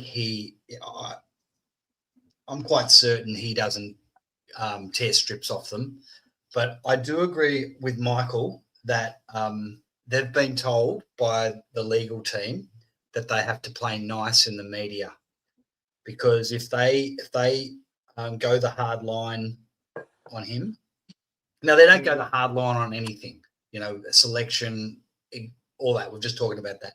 But on this particular thing, even Craig McRae, even the biggest glazers who think Collingwood and Fly can do no wrong are getting sick of this. And if they were to go there and berate him and give something for the media to grab onto, then that could make Bobby and his side back away from any agreements. Oh no, look what they're saying about me, and I'm a victim, and da da da da. So I think they've got to keep on the good side of their of Team Bobby, so that they can try and get out of this somehow. And also to make him potentially tradable as well, like fourth rounder, maybe something like that. Even that's a pipe dream. But I do agree with Michael. about they don't want to seem like they want to criticise Bobby. I think he would be dying to criticise him. Yeah. So that's what do you think, Dermot? Do you disagree with Michael about him putting on a face for the media, but not happy about it in the background? Oh no, I do agree. I do agree with Michael. I do. I was very passionate, obviously, but in saying that, I can't stand it. By the way, Yeah. I agree. I want him to just be honest. And who cares if we can't trade him at the end of the year? Like, we're not going to get anything from him anyway. Yeah. I think the most important thing for us is to get his salary off the books. So I think we can just give up any hope of getting anything in return in terms of draft capital. That's put a line through that. It's just about getting the salary off the books now and using that to get a big fish. But no, Michael does make a good point. But I would still rather Fly just come out and say, well, exactly what I just said then, because I think I go on to say in this video, if you got a tumor, you're going to cut the fucking cancer out, aren't you? You're going to cut that cancer out. Like, it's at the moment, Bobby is the cancer at his club, and Michael says this a lot. He says this a lot. Like, Bobby contributed to us winning a premiership, obviously, that performance in 23 will go down in history, but he could have easily have cost us a premiership as well. We don't know. Like, I think Age said half an hour ago that we were in a winning position in that prelim against Brisbane. And if Bobby Hill was there, you just never know. He could have kicked the crucial goal in that last quarter, could have given us a lead. We could have run over the top of them. You just don't know. So, he's forever a premiership hero, but he could have also cost us one. And I want that cancer out of the football club, because that's what he is now. But Dermot, Dermot, you don't know him. You know him? I don't know him. You're right. You don't know the guy. Yes, and I'm glad Michael is still here. I see him in the comments, so I'm glad he's here to hear that. Because you can't criticize anyone if you don't know them, according to Michael. Hey, next time Michael drops that one on you, go, I don't know Jeffrey Dahmer either, but I'm not sure he's a great bloke. You know how I know Bobby's an ordinary character? When he was clowning fucking Tony Shaw at the end of last year. Yes. All right. Before that, I was giving him the benefit of the doubt. But when you're clowning guys like Tony Shaw for sticking up for his old club that he bled for, and mind you, when he coached, although it was an unsuccessful period of time, he set up the fucking team for the almost successes in 202 and 203. Yeah. When you're clown facing a guy like Tony Shaw, that's when I know you're a fuckwit. Simple as that. And I know other people will say, like Michael is right. He's a mature bloke. He's more level-headed. But I'm prepared to say he's just complete and utter fuckwit. And the sooner we get him out of the club, the fucking better. And as far as I'm concerned, he can take a long walk off a short pier and fuck off forever. Yep. You're on fire tonight, Age. You're on fire, mate. Absolute. Yeah, it's epic level ranting going on. It's good. Not unless it's Peter Fitzsimmons, says Mick. He's a rugby bloke, isn't he? Yeah, the Lisa Wilkinson's husband. That's the one. That's the one guy that Michael says he hates, despite never meeting.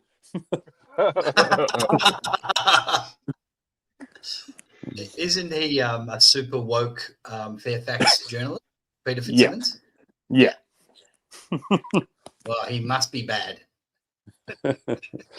I'll tell you what, Michael, he never used to be like this. It's only been I'm going to make the call that he was a little bit more loose than what I was before we did this podcast. So this podcast has changed him. I think he looks at himself as being a bit of a public figure now, Mick, and he doesn't want people to think poorly of him. Whereas I'm okay for people to hate me. I don't care if people hate me. I encourage it. But Michael, he just wants to be liked by everyone. Are you sure? Are you sure he's not doing it to be a character that winds you up, Dermot? I reckon he's playing a character. No, Because it's funny. What you see is what you get. he does off air. He does have stern talks with me about certain things. If I say this again, he's not going to come back on. It's Okay. I don't take him Good. seriously because he loves this podcast. No word of a lie. I have to message him the moment it goes up. He then turns it on and watches himself for an hour and a half. And that's how he spends his day. No, that's not a lie. That is the honest truth. That is the honest truth. So whenever he threatens to leave the podcast because I've gone off on one of my rants, I know it's not serious. So he loves himself too much. Is there any other secrets about Michael you want to share tonight? There's a lot. We'll save it for a rainy day. Now, you're saying, and Michael lives in the trendy sort of yuppie area of Hobart. Is that right? He does. Yep, Sandy Bay. And I'm down the country, about 40 minutes, man. 45 minutes away from him. Yeah. So would we walk into like a real trendy cafe and he'd be holding court, drinking a latte and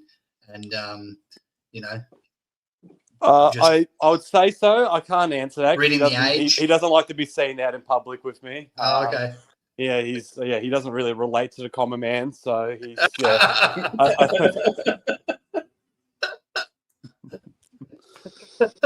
I've always wanted to know that painting on his wall. Is it a Monet or something? What is it? I don't know. You should see his house. It's embarrassing. He goes antiquing. He loves antiquing.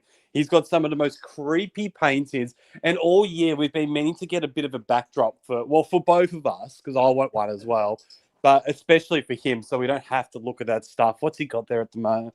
He's got his little surfboarding guy. He's had that ever since I was a kid. Don't know what that painting is. But yeah, there's more that aren't in the shot right now that are just, not good. Embarrassing for the podcast, but anyway. This comment from Void, does Michael eat his Snickers with a knife and fork? Wow. Well, he eats his fish and chips with a knife and fork, and my mother and I always made fun of him. I feel like it's very Australian to just eat your fish and chips out of the paper with your fingers, isn't it? But he's a knife and fork man with his like a pie. But he uses his knife and fork. Do you know what this is in reference to? The Snickers with a knife and fork, Dermot? No, I don't. It's actually from a Seinfeld episode. Oh, right. Okay. Well, he'll get that then. He loves Seinfeld. Yes. Yeah. Michael will know that one. He will. Yes. And by the way, speaking of your generational gap, you were asking me why we call Will Hayes Purple Haze. Yes. And I said, ask your father. Yes, I didn't get around to that. Did he tell you what? Okay. So tell us in the chat, Michael, why we call him Purple. He's gone very quiet. Well, he's taking this all in. He's trying to think of the perfect comeback. Just the fingers are just hovering above the keyboard. he won't be happy.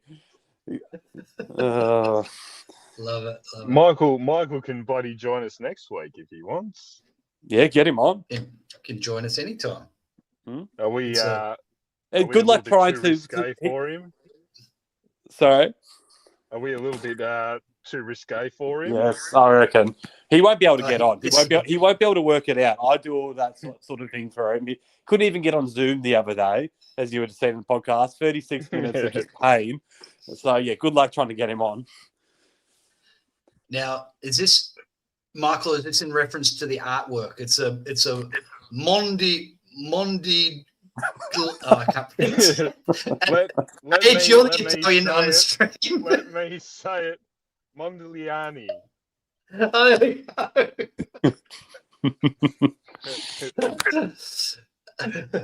Is it an original piece? More importantly, because it might be worth a bit.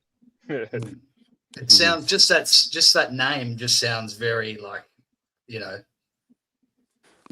elite and, you know, An it's Italian, an Italian painter. painter. Yeah, it sounds it. Yeah. How's it come to this that we're talking about Michael's paintings? This Collingwood chat really is getting boring, isn't it? We really are repeating ourselves. Oh, mate, it can get worse. Don't worry. Just don't. It gets worse. Sorry, Kieran Kelly, just don't mention shit in the bed. I did notice that Sean used that quote before, and I was ready to jump in, but yeah, Sid Michael doesn't like it when I say shit in the bed. Dermot, that's uncouth.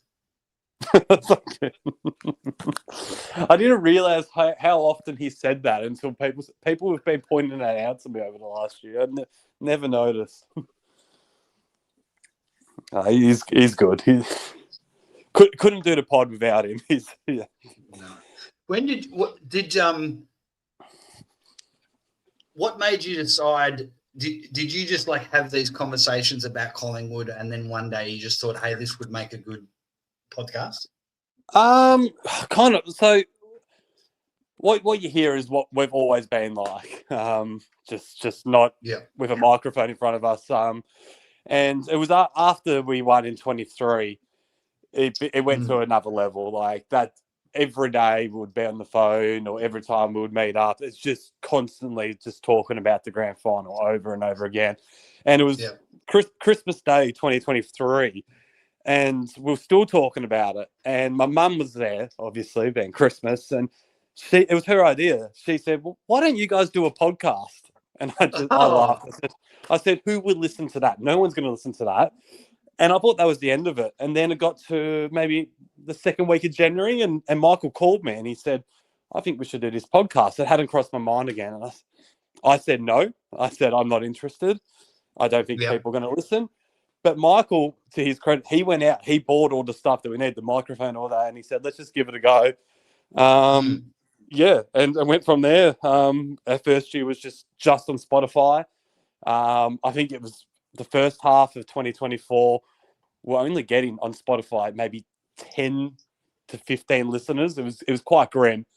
And there was multiple times I wanted to give up because I had no idea what I was doing. To edit an episode would take me, I'm not even kidding, maybe 6 hours, and then we're getting 10 listeners. I was thinking, what is the point of this? So, and then started to pick up a little bit towards the end of that year. Especially around the trade period. I think we got to about 100 listeners when we signed Dan Houston, and that was a big milestone for us. And then last year, that's when we joined Apple Podcasts, and then going to YouTube as well. And it's just sort of gone on from there. Last year was a good year, and this year's gone to another level. So yeah, it was a slow build, and we nearly gave up a couple of times, but yeah, it was my mum's idea, and then Michael was the one that pushed it. I was kind of the last one on board, and it was meant to be a bit of an even split. I think originally Michael was going to be the host, and he recorded something and sent it to me, and I still got it. And it's actually 100th episode in a couple of weeks, so I'm going to try and find it to play on a 100th episode. But it was Michael's attempt of hosting on episode 1, and it was awful. And that's when I kind of thought, maybe I should do the hosting, and and it's just gone from there. So now we're lucky we do the panel show now, and obviously we have Age on there and a lot of other great guests, and it's good. Yeah, Andres from Black and White United was a huge help to us at the start of last year. He started to promote our show on his channel, and a lot of people to thank. But no, it's been good. Yeah, no, I think you've got I really like the dynamic, and it always puts a smile on my face. And I think you're good as the host, because then Michael can sit back and like plan his sort of his lines and he's just the way he reacts to you is really quite entertaining, and his facial expressions and body language. Yeah, it's wow. great. You're a really good combination. Really good. What's the chemistry? Yeah, obviously you've had a lot of practice being father and son Yeah. and Well, Collingwood that's it. supporters. It's just about being ourselves. Like, I think it was, again, I'll give Michael a bit of credit because, yeah, I give him a lot of shit on the podcast, but I think it was early last year when we started to get a few decent numbers. I was very big on having a structured show with segments, and I would get a little bit shitty with Michael when he would go outside of that. And it just wasn't. It was a little bit. It ended up becoming a little bit clunky, and I'd take the blame for that. He wanted to be a bit more relaxed, and I think it was the back end of last year where I kind of agreed with him. I said, "All right, let's just relax a little bit and just be ourselves. Just be 100% be ourselves." And I think the shows have been a lot better since then.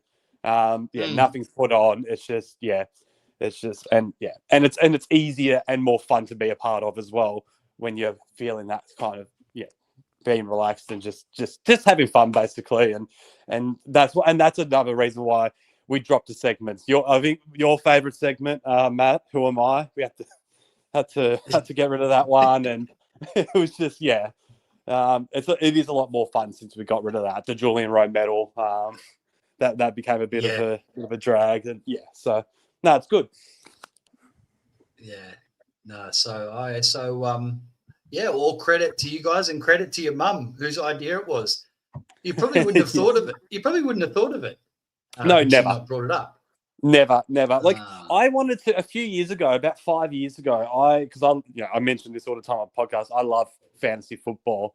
It's my second love to Collingwood, and I really wanted to sort of start a fantasy football podcast. And I thought about it for a couple of months, but I just didn't know how to get it started. I didn't have anyone to do it with, so I kind of gave up. And other than that, being a podcaster, it never crossed my mind. But no, it's good. Hopefully, and we're just hoping it slowly continues to grow. And we've got a few good things planned for next year. So we want to kind of evolve as the years go on and trying to get new ideas to keep it fresh. And I'm sure that'll happen. Yeah, you're only going to go from strength to strength, mate. It's just more people will find out about you organically, and it's it's lucky that we've got people like yourself, like I'd have you guys right up there. I can't decide who I like more than you and the Collingwood Rant, and also Mick at Magpie Army Chronicles. And but we've got guys like Age and guys like Sean, Ultimate Greatness. That Sean had a great channel. He's not doing much on it at the moment, but I'm looking forward to when he does, because he's a real asset to this community. What channel was that? Sorry to interrupt. What channel was that, Sean? Literally, Ultimate Greatness. Okay. It's just the channel that you. Okay. Yeah. Okay. Yeah, so I was doing training videos and stuff before most people were doing them, because it would be mostly on like Twitter, and I think Instagram, they would have people would just do clips. So I decided just to go to training and I just record the whole training session. And then I decided, hey, people would probably want my thoughts on this, and it'd be good just to, because I thought it was a bit boring just have raw footage. So then I had my opinions on it and stuff like that. And it was kind of weird because there was actually a guy I walked past, actually probably about a couple of years into it, and he just said, awesome work. I really enjoyed the podcast. And I'm like, podcast? What is he talking about? But because the training videos, because Colin would train for 2-3 hours, right? The videos would go for about an hour. And I'm like, so I guess the training videos, I guess, are a long form content, so it would kind of be a podcast. I never thought of it as a podcast, but I thought that was really interesting that someone put the correlation of, because it's a long video, it's a podcast. That was never the intent. I was just, here's some footage of Collingwood training and stuff, just so that people can be informed on how we're going, and then then you add on just my sort of journey going there and back, and and then obviously I got my thoughts in anytime I had the opportunity to, and just tried to make the best content I could at the time. No, that's awesome. By mate. the way, any time you want to start doing the training videos, and if you haven't got yours channel up and running, you're welcome to put them on here. Yeah. So you've That'd be got good. this platform if you want to do that in the meantime. Because it's annoying. You want Swip Luke. I like his training videos, but they're like 10 minutes, and then you got to paywall to see the rest of it. That's his prerogative. I'm not judging him, but why not just put it out there? So yeah, no, we are lucky these days with a lot of Collingwood content. Like obviously you guys, and obviously Mixed channel as well. And like you said, the Collingwood rant, like that's the one I don't miss it. Like every week, I feel like they're the closest to Michael and I in terms of their opinions. Our opinions, they're brutal. I think they're more brutal than us, and I fucking love it. So those guys are great. And obviously, my good mate Andreas and Paddy and those guys, and then the big dogs like Pies Nation and Swoop and Anthony over in Pies Footy. I've probably left out a couple, but Nate as well. Nate. There's so many. And it's great. Like yeah, and that's the thing. I was talking to you earlier this year, Dermott. I reckon Collingwood as sort of the social media side, we've lacked this for a very long time. So it's really good now that especially guys like you and your dad, the Collingwood rant especially, just real supporters. No fluffy dressing up shit. Just calling it as it is resonates so well with the diehard supporters. Like a lot of the surface level stuff can still work and whatnot. But yeah, what resonates with me with you guys is you're just fucking honest. There's no, dressing it up. There's no scared to offend. There's none of that stuff, And I think we, as a football club and as a support base, we deserve channels like yours, like that. We do need that fucking outlet where there's people that actually watch the game every fucking week and they're critical when we're shit and they praise when we're good. And that's as simple as that. None of this fluffing up bullshit that if we want to fucking hear the fluff pieces, we can just listen to the club themselves, But I just love what you guys are doing, and yeah, it's fantastic, mate. And you should be really proud because it's a great fucking thing you got going, and no doubt, especially if we continue to fall down the fucking ladder, you guys will be absolutely onto it, and that's what I know for sure. No, thanks. So yeah, no, I appreciate that, Age and everyone else. Yeah, no. It's we enjoy it, and I guess that was our biggest worry. Was actually like Michael and I were talking about it last year when we started to fall off. Our numbers started to go up as we were on that winning streak, and then when we lost a couple, we were a little bit worried. Like, all right, are people going to stop listening when we're not winning? But luckily, it feels like the more we lose, the more people that tune in. I think it's So I think it's the same. I was talking to Andreas about his show. It's the same with him. So Collingwood fans, they just want to hear. I think a lot of them want to hear the truth. And like you said, our own club don't have that kind of content, do they? Like there's just no. They sugarcoat everything. It's everything's positive. Look at they promote Dan Houston. Look, 26 disposals, bloody 80% kick efficiency. How great's he? And then you got the guys that I use the Collingwood rant for example. That they've been on to Houston for how long has he been there now? A year and a half. They've been on to him since day one. And so it's that's the best thing about these Collingwood content creators and. We all do it a little bit differently, and that's what makes it so great. So no, it's good. And I will answer because I think Mick has asked a couple of times my favourite ever Tasmanian Collingwood player. I just want to chuck it out there before I forget again. I mean, it's a pretty boring answer, but it's probably got to be Jeremy Howe, doesn't it? I've been thinking about it the last 20 minutes.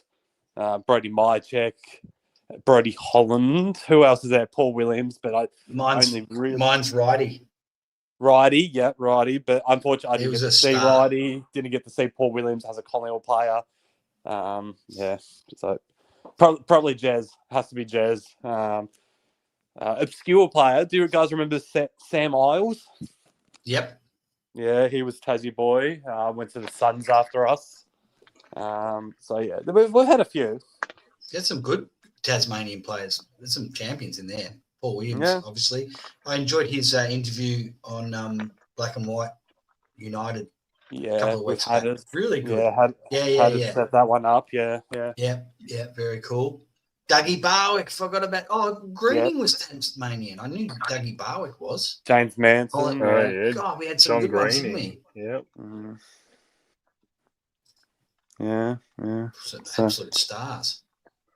Now, so just bit of housekeeping, guys. I did have it. I'm sure all of you are subscribed to Into the Woods, but if you're not, please jump over onto Dermott's channel, YouTube channel there, and jump on to subscribe. And if you're not subscribed to me, I'd appreciate it if you could hit the subscribe and also the likes, and that'll help to keep the channel going. So where we're at is we're gonna finish this podcast in about 10-15 minutes. So it's something that's usable for Dermott if he wants to put it on his channel. And then what we're going to do is we're going to start a separate stream. So we'll you guys are welcome to join us on the next stream, and we'll get our regular panelists can jump on and have their say. And Dermott, you're welcome to jump on the next stream as well, or go and put your feet up or listen in, whatever you want to do. But we'll keep going for a little bit, unless you've got to take off, Dermott. No, I can stick around for a little bit longer. Yeah. All right. So we'll go up to another 10-15, and then we will switch streams. Now, Dermott, my question to you is that fateful Christmas day where your mum came up with the idea. Mm-hmm. Does Michael cook the Christmas roast? No, Michael can't cook. Michael can't. It's all Mum. I'll tell you. I'll give you the hot tip. He's better than me, Mick, when it comes to cooking. I'm absolutely useless. But no, I wouldn't be eating anything that he cooks. No. He doesn't contribute a lot when it comes to the only time I remember. The only memory I've got growing up in terms of Michael and food is, I think it was about my 7th or 8th birthday party, and we had about 40 of the primary school boys come across. You know how it is, and had this big party, and I had all this food, fairy bread, and chocolate cakes, and all this sort of stuff. I remember Michael stuffing his face so much that once all the kids had left, I walked into the lounge room. And he was laying on the ground, and he just vomited. And that's the only memory I've got of him and food. Too much fairy bread. Too much fairy bread. He wasn't in a good way, old Mick. But yeah. Sorry, Michael. Oh, it's all right. He's gone. He's well and truly gone now. Well, last time we said that, he came crawling back, so I'm not sure. He this is what I mean about it. Like, he would have been asleep an hour ago normally, because he knows that we're talking about him. He can't. He has to stay away. Love it. He's a statesman. He's got to hear what the public is saying about him. Yeah. Awesome. So the other regular show I do, Dermott, and we do with the great community we've got here, is a countdown to the games most weeks. So we start about 2 hours before first ruck, and we go right up to the siren, and then we go backstage, and we can go and have a rant sort of post show during the game. So if you ever want to join in that, it's sort of good. You know, back in the days, you'd have ABC or 3AW, and you'd just be listening to the radio all the way up to the start of the game. So it's sort of like that, but without ads, obviously. So that's sort of what we try and do every week as well. If you ever want to jump on that, be good to have you. Yes, I will. Yes, I can't. Obviously, I can't commit to that every weekend. No, just it's random. But I would. Yeah, I would love to be a part of that. This has been fun, and get around the community. I I think I did a walk and talk before the game last week, and then I think you guys happened to jump on straight after me. So if I knew about that, I probably would have held off and come on with you guys. But I'm definitely keen to do that. The walk and talks are great. Really, really enjoying those. So I think Mick commented earlier about them. So yeah, keep those going. He's got his Good confidence now. He's got his confidence up now. It took him a while, and now he's on a roll. Who's that? You, mate. Me? You with your walk and talks and your live. Yeah, it's the first time I did it because I've been talking about doing it for a long time. The first time I did it was just meant to be a little test run. I was meant to do it for 5 minutes because I didn't know how to use the YouTube live, and then I was surprised how many people jumped on for that first one. And I think I ended up talking for over an hour. But yeah, the first 5 minutes of it, I'm thinking, how am I going to do this? Like, I've got 2 people on. Like, I've already said everything I need to say. But no, it's good. I tend to just sort of rant and say everything that I'm thinking. And I might talk for about 5 minutes. Hopefully, there's, by that point, a few comments. And then I can start answering questions. And yeah, I quite enjoy it. I quite enjoy it because it's just me talking to myself, basically, and not having to have Michael interrupt me with his bullshit. And it does get a bit awkward because I'm obviously talking very loudly, swearing. People are walking past with their kids.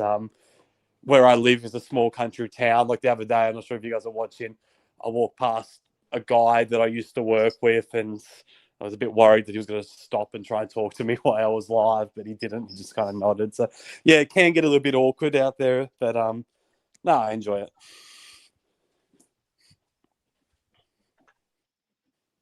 Too many smarties, says Michael. Told you he'll still be on. Yep, he's lurking. Are you gonna join them next week, Michael? Yeah, watch him disappear now. Got to have the right reply. He won't want to besmirch his good name with us fucking ramblers. I'll tell you now. Yes. Yeah, it can't be associated with this riffraff. No, I warned Dermott. I said, we've actually been pretty tame tonight, but I did warn him. I said, your reputation could go down the fucking toilet tonight. I have no reputation. His good standing in the Collingwood community could fucking go out of the water. Because I don't know if you've known, Dermott, but we've been known as tinfoil hatters because we have slightly controversial takes on, some players that aren't performing here and there. That makes you a tinfoil hatter, being critical of players that aren't pulling their weight now and then, that makes you a hater and toxic and all these sort of stuff, mate. So no, I agree. I agree with them. I think you just need to back off. Work in progress. Just. Mate,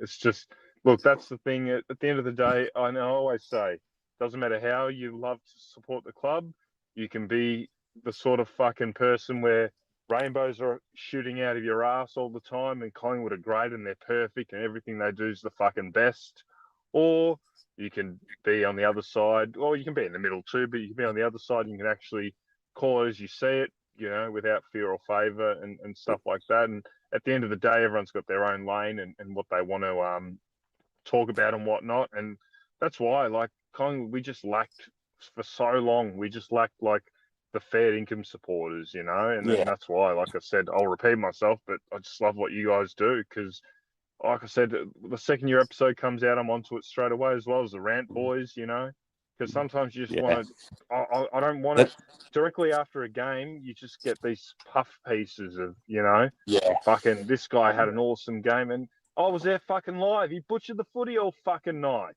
and just, it drives you nuts, and you only hear it from guys like you, and, Mick and Matt, and, a few other guys that are just proper watching the game critically, not just watching the game thinking that we're fucking this awesome football team all the time, because we're really not.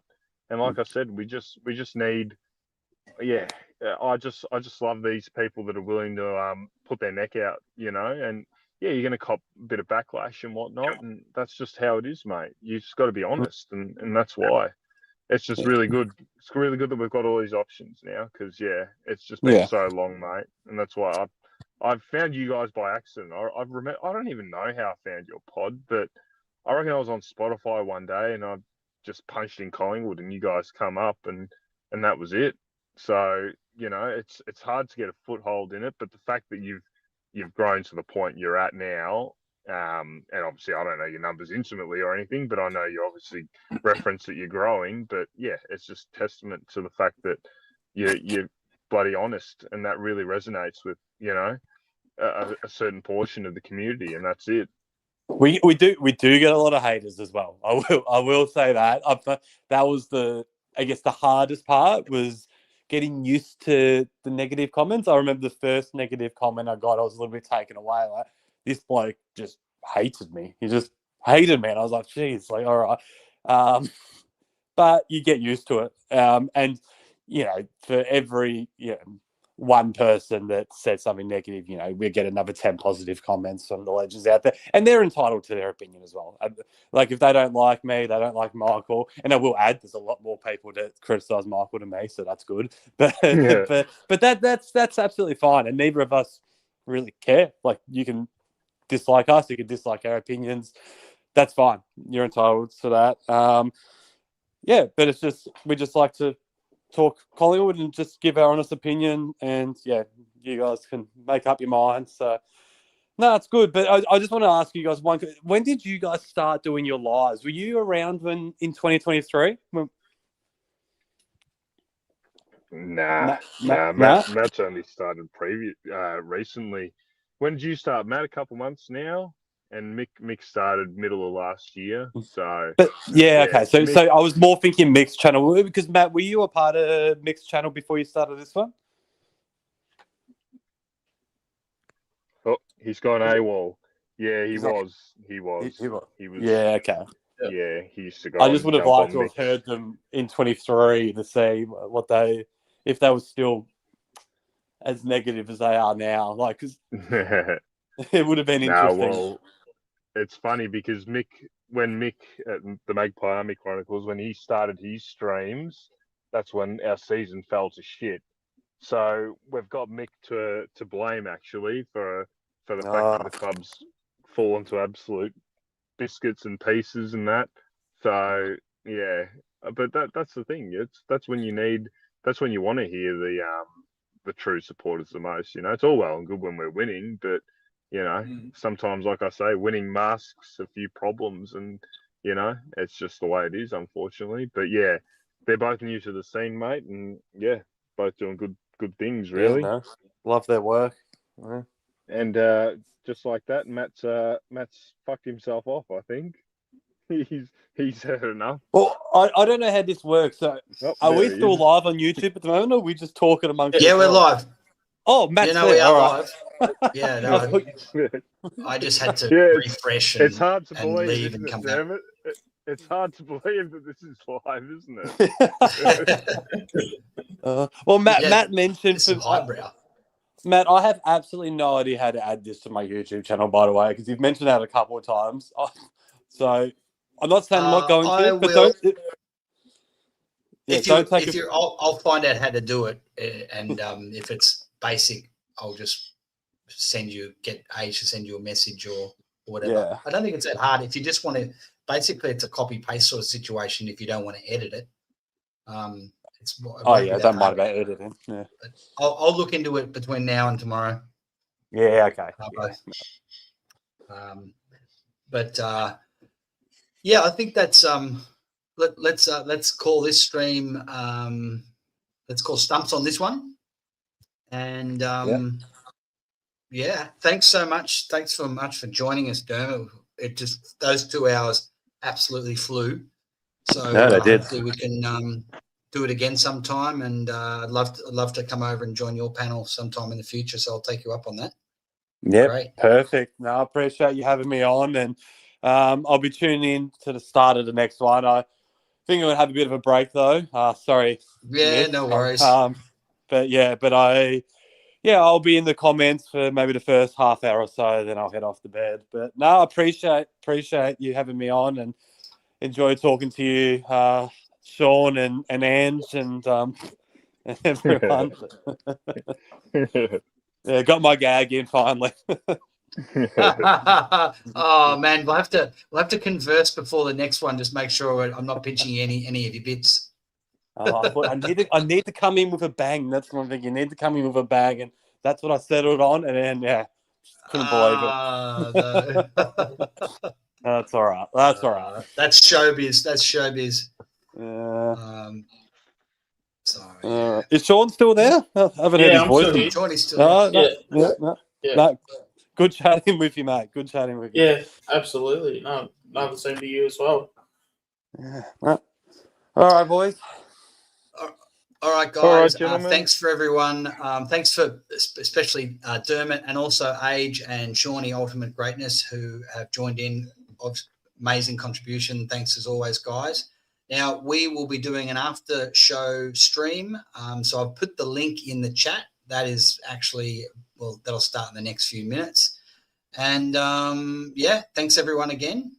And that's it. Have a good night, everyone. And go Pies. Go Pies. Go Pies.